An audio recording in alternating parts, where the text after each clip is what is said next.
It's a beautiful spring flying day, but I bump out after 10 minutes because the boomerang didn't work. Luckily, I was able to get up fast and I rejoined Cirrus up in the air. But the ridge wasn't really working and I decided to go to the chicken farm. The thermal was to the right of the river and I was at the left side. So, oppa, I landed again. So, third time, good time. And I got up with Randy here and we're gonna go drift into Fort Valley. We're pretty high. Meanwhile, Cyrus, he's still in the Page Valley, also very high. And here is a view. And we're gonna fly over those fields. That is King's Crossing. So keep in mind, if you want to fly XC from Ediths Gap, you want to be at 4,000 feet and you're gonna fly over those fields and try to get a thermal. It should work. It should work for a lot of landing places as well. And I have a non-stop recording here because down below you will see Randy. Randy is doing a fantastic job. He's way lower than I am, but he's hanging in there and he's really giving everything he has to get up. He's above the pines now and he gets on the field. Keep in mind the wind comes a little bit from the south, so he's tracking it and I'm above him, watching him, getting also some thermals. And he got it. He's up. He's getting up. He's coming. Fantastic.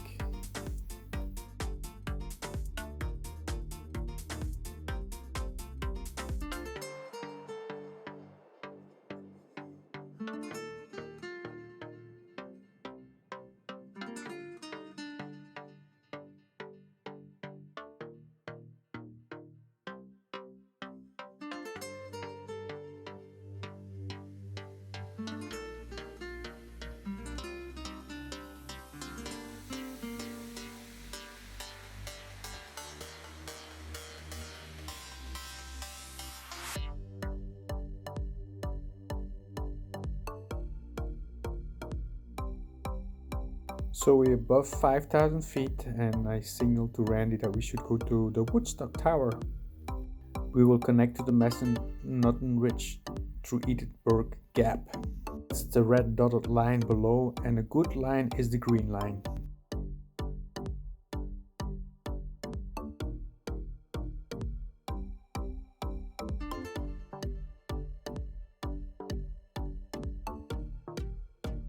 You might have noticed the cloud drift, the shade, and it's going really from west to east. Down below, though, the wind is more south or southeast. I'm not really catching a thermal and I'm not sure which side I have to fly. The west side, the Woodstock side, or the east side, the Fort Valley side. So I radio to Raja and ask him, hey, what's the wind direction and speed of the Woodstock Tower weather station? And he tells me light northwest, so that's clear to me. So once I got that information, I crossed to the other side, to the Woodstock Ridge, the Cooper Ridge. So here I'm flying the Woodstock Ridge and this is known terrain for me. I feel very comfortable, know the altitudes I need to have to continue to fly this nice ridge. Meanwhile, Randy is also crossing the ridge and he takes this blue track. He hesitated to follow me on the ridge because there's a lot of trees.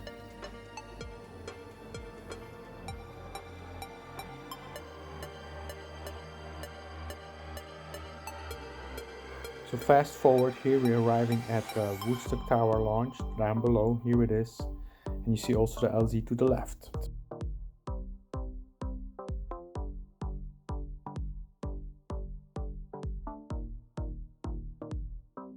It's not a regular Woodstock flying day with a northwest wind because the wind is really coming from the south.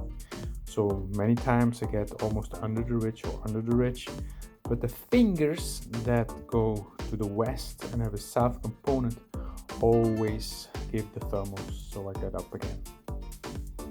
Here I'm entering my last portion of the ridge and there's some shade there. See again the west drift of those clouds. And yep, I'm going up again. Arriving at Signal Knob, and here you have the Strasbourg Reservoir. It supplies the water to the city of Strasbourg.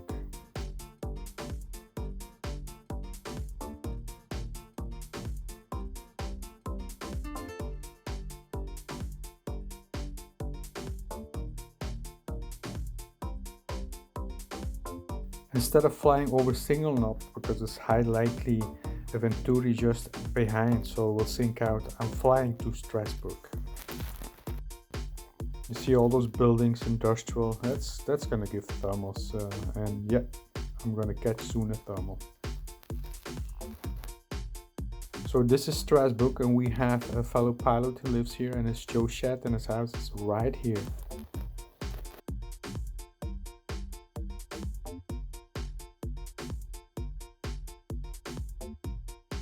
So we continue a little bit to the north, and there's a substation here, power substation. There's a little pond and all those bushes. Yeah, that's the ideal place to go up. And from here we go to I-81, and this is the Three Crosses. Some people might notice that when they drive to Woodstock, and from there we just continue, follow the power line cut, and take any collector we can find on the way.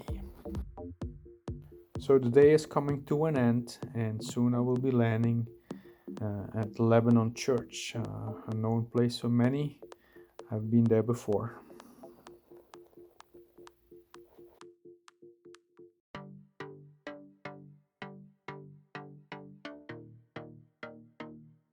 And here it is, the one and only beautiful Lebanon Church.